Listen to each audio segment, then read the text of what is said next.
The market had a rough start to November, and with sentiment reaching extreme fear, let's figure out if this AI bubble is about to burst and talk about one hot stock in particular to see if there's a buying opportunity. Let's go.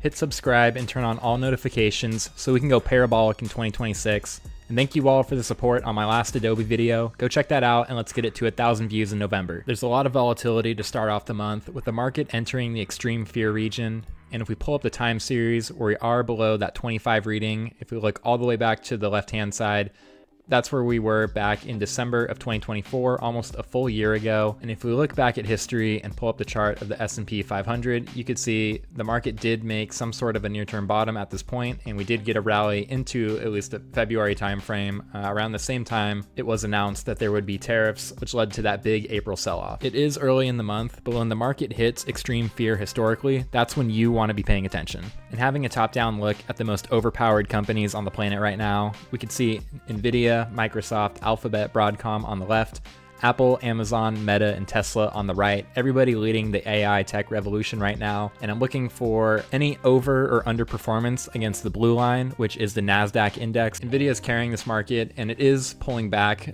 which is compressing the spread between the returns there. Microsoft is almost below the NASDAQ performance. And on the bottom of the screen, you have Alphabet and Broadcom, which are well above. And moving on to the right-hand side, Apple is actually below the NASDAQ. And a stock that I've been excited about recently is Amazon in the top corner there, which you should go check out the last video where I did explain my reasons for why I thought Amazon was going to get a big pop on their earnings. And moving down, looking at Tesla, that's still well above the NASDAQ. But let's stick with the theme of why there's extreme fear in the market right now. If I pull up the chart of Meta, they did release earnings, but things did not pan out how they thought. Even though they did post relatively strong results, the stock gapped down quite significantly. And this is actually a theme we've been seeing recently, which we can go through some names here, such as Doordash, that had a massive move down on earnings. We could have a look at Palantir. That one moved low as well. And if I zoom in on the chart here, we did break above that trend line and we did breach the $200 level finally. But there was a big gap down on the earnings release and price has not recovered yet.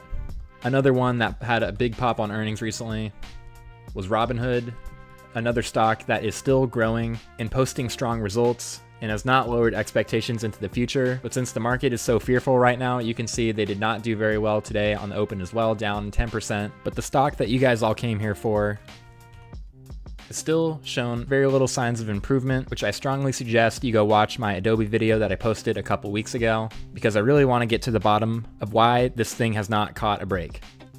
There's a reason I keep focusing on the Mag 7 stocks right now, and it should be obvious to everybody that AI is here to stay. And if we look at Adobe, it's the only thing that they're even able to talk about right now. And let's talk about the market. If I compare this to the NASDAQ index, which is the blue line, and IGV, which is the tech sector for software, the relative underperformance by Adobe is abundantly clear.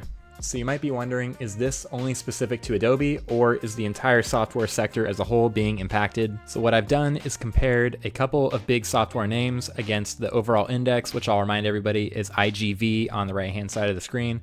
We could look at Microsoft, everybody's familiar with them, the index that I just mentioned, Salesforce, which I also made a video on, and Adobe, which has not only underperformed on a share price return basis, but also on a valuation basis, trading at only 14 times forward price to earnings ratio. So there are software stocks out there that are trading at a higher premium compared to Adobe, but does that justify future earnings potential across the software sector? And that's exactly what we can look at, because if we tear apart what makes up the IGV index, we can see a very wide variety of the largest names in software right now that make up the stock market, where we can highlight Microsoft, Autodesk, Oracle on the right-hand side of the screen. And all the way on the left-hand side, you have Adobe and Salesforce again, next to other big names like DocuSign, Box, and Zoom. So what I've done here, if we look on the x-axis, I have the next third-year estimate price-to-earnings ratio compared to the y-axis, which is the compound annual growth rate for earnings per share over the next 3 years,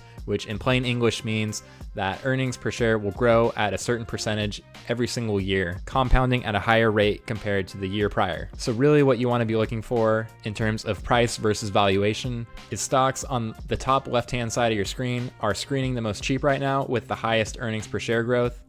And stocks all the way on the top right-hand side of your screen, such as FICO, HubSpot, those have much higher expectations in terms of a price to earnings ratio, but at the same time, this is why you need to plot everything on the y-axis, because they do show that they are expected to have above average earnings growth. You may have already noticed this, but Adobe is actually in an unfavorable position because they are in the bottom left-hand side of your screen, trading at a 30-year PE of 12.5 times and growing earnings per share at ironically the same amount of 12.5%. So this could be one factor for why Adobe has been underperforming right now, because the market just does not expect as high of a growth rate into the future. And we can see how those expectations have trended over time. If I start with the top hand side of the screen there, the blue line is the next 12-month top line revenue earnings estimate, which has only gone up over time. But if we look back historically, the reason that Adobe did sell off all the way back in 2021 is because there was a sharp decline in the next 1, 2, 3, and 4th year estimate going out to 2029. So as expectations for top line sales were lowered, the share price followed. And zooming in to even more recent, these lines are very flat, which is telling me that even though Adobe is very excited about their AI strategy and rollout, it certainly is not reflected in the earnings estimates yet, and it should be really important for everybody to pay attention to these numbers and how the lines trend over the next couple of quarters, because as we just saw with a company like Doordash, these companies have to be priced to perfection right now, and any small movement in future expectations could lead to as large as a 17% correction in a single day on the shares. Taking a closer look at a line-by-line comparison going all the way out to 2029, which is that same trend line chart that I just showed you guys, I still think Adobe is very impressive because there's not a single red value on this entire chart, with some of these digits being at least above 5%, but most of them being in double digits. Specifically looking at earnings per share, this looks really healthy going out into the later years, and as we know, they continue to grow their business, even if AI is having a very small impact to the revenue model right now. So in the meantime, they're going to continue to buy back shares. Looking all the way out to 2029, they're only trading at 10 times earnings right now. So in my opinion, the fundamentals for the company are still intact, but we cannot ignore the technical factors due to the fear that is driving this market right now. So what I'm doing right now is I'm monitoring the weekly time frame, which you can see I have this trend line going all the way back to 2018 at the bottom of your screen here. And I have a similar trend line on the right hand side of the screen, which at the moment has not been the strongest level of support. And even though this is forming a technical wedge pattern, the number one problem that I have with this stock is the fact that there's a severe lack of large consecutive bull trend bars above the 20 exponential moving average, which is the blue line on my chart, which if we count, has been tested not 1, not 2, not 3, not 4, but now 5 times in a row, and price has not been able to get above that level. And when I flip this to the monthly chart and turn on my moving averages, we can zoom out here and see that the 200 period moving average, which is that blue line, is where I unfortunately believe price might be heading towards next, unless bulls are able to hold the line here. You guys won't find this take anywhere else on YouTube, but as you can clearly see, that is where in the 2009 Great Financial Recession is where price had bottomed and is trending right now at $227 a share, which until something materially changes for Adobe, it will act as a magnet and support where I believe there might be a generational buying opportunity if price is able to sell down to that level and hold it as support. And this is the same pattern that just played out on the chart of Doordash today. As we zoom out, you can see the same pattern happened all the way back in 2024, guys. That's where I'm going to end this video. I'd love to hear everyone's comments below, and I'm looking forward to Adobe's next earnings release in early December, where I hope they share more about their AI strategy and give investors more confidence in why AI is the next big thing, so we can shake off the fears in the market right now and continue to make new all-time highs. Check out the other stock analysis videos that I have on my channel, which you can see on your screen now.